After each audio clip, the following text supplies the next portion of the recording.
Hello વિદ્યાર્થી મિત્રો, આજે આપણે ધોરણ 6 અને યુનિટ નંબર 1 હવે એની અંદર આપણે એક્ટિવિટી 7 જોઈશું. ચલો એક્ટિવિટી 7માં શું છે અહીંયા લખો લાઈક વેજીટેબલ સ્ક્રેપ. તો કે શાકભાજીના જેમ ટુકડા હતા કે નહીં એમ scraps to other things are also useful.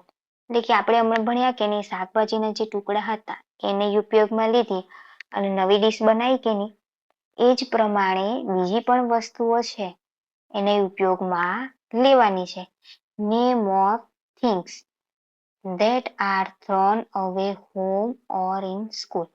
કે ઘરમાંથી અને સ્કૂલની અંદરમાંથી આપણે જે નકામી વસ્તુ કાઢી નાખીએ છીએ કે નહીં હવે એનાથી ઉપયોગી વસ્તુઓ કઈ બને છે એ લખવાની છે. જેમ કે અહીંયા એક્ઝામ્પલ આપ્યું old text books and notebooks. એટલે કે જૂની ચોપડીઓ અને નોટબુકો. ચપ્પલ્સ એન્ડ શૂઝ એટલે ચંપલ અને શૂઝ જે આપણે ફેંકી દઈએ નકામા હોય એ. ઓલ્ડ ક્લોથ્સ એટલે કે જૂના કપડા. હવે એ જ પ્રમાણે બીજું શું કહીએ છીએ આપણે ઓલ્ડ એન્ડ બ્રોકન ટોયસ એટલે કે જૂના અને તૂટેલા છે ને જે રમકડા હોય એ. ચલો આગળ જોઈએ ઓલ્ડ એન્ડ બ્રોકન બકેટ્સ કે જે તૂટેલી ડોલ હોય કે નહીં એ. શેમ્પૂસ બોટલ ઓઇલ બોટલ એ વગેરે વસ્તુઓ.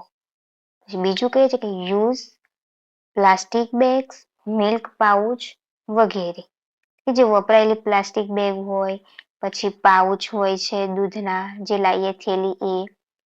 Old broken benches table chair in school એટલે કે સ્કૂલની અંદર આ બધી વસ્તુઓ તૂટેલી હોય કે નહીં આવી વસ્તુઓ ખબર પડી ગઈ કે નહીં જે સ્કૂલમાં અને ઘરમાંથી આપણે જે ના જોઈતી હોય એ ફેંકી દઈએ એ વસ્તુઓ છે આ બધી. બરાબર કે નહીં. હવે એ જ પ્રમાણે અહીં આગળ જોઈએ સીટ ઇન ગ્રુપ્સ એટલે કે ગ્રુપની અંદર બેસવાનું. What can you make from this things discuss અને પછી ડિસ્કસ કરવાનું છે કે put your ideas on board. ગ્રુપમાં બેસી અને પછી ડિસ્કસ કરવાનો છે આઈડિયા કે કઈ જગ્યાએ તમે વાપરી શકો. જેમ કે છે કે we can use old buckets to keep flower pots એટલે કે જૂની ડોલો હોય કે નહીં એ કઈ જગ્યાએ વાપરો જે ફૂલો મૂકવાનું છે ત્યાં.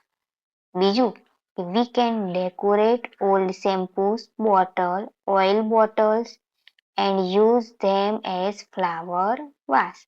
એ બધી વસ્તુઓ છે કે નહીં આપણે શણગારવામાં ઉપયોગી લાગે ફ્લાવર વાસ તરીકે.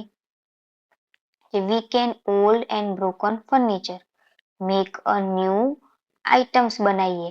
ચલો આટલું આવડ્યું કે નહીં. ચલો આટલું ક્લિયર કે નહીં.